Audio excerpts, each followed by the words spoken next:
Hi there, Sam from Backwater Reptiles here. What we're going to do today is we're going to show you how we set up our snake bins. And while this doesn't necessarily apply to every single species, it applies to a vast majority of the species, the corn snakes and the rat snakes and the ball pythons, the boas, etc. So what you're going to need is you're going to need an appropriately sized bin, you're going to need substrate, you're going to need a water dish, and 1 to 2 height spots. So what we prefer is the aspen bedding.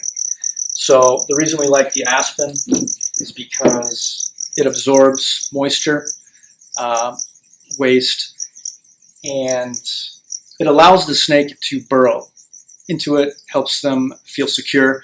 And speaking of secure, the height spots. So ideally, depending again upon the size of the snake, you're going to want 2 height spots if you can do that. So you'll want 1 on the front end and 1 on the back end. The reason that I say that is because you're going to have the heat tape back here.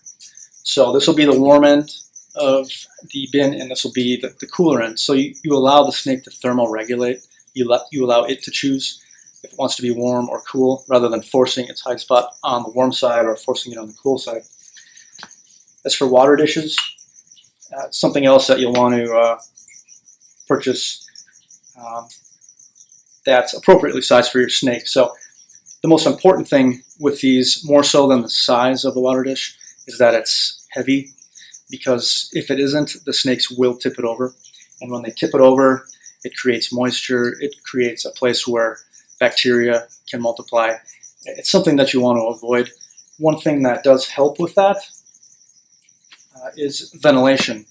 You can see here we drill holes in the sides, 15 to 20 holes on every side, all 4 sides, and that helps with not only fresh air, but it also helps regulate humidity, keeps it from getting too humid. You'll definitely know if it's too humid because you'll see water beating up on the inside. That means you definitely need to change your setup because it's just too wet.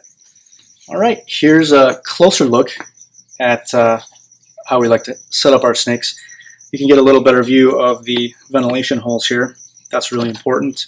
We've got our water dish, our 2 appropriately sized height spots. We've got the aspen bedding. One thing you never want to use is cedar bedding. It gives off a toxic fume that will kill your snake. So don't pick that up when you're at the pet store. What do we have here?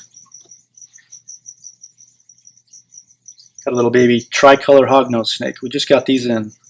You don't see them very often in the hobby, but they're a great snake.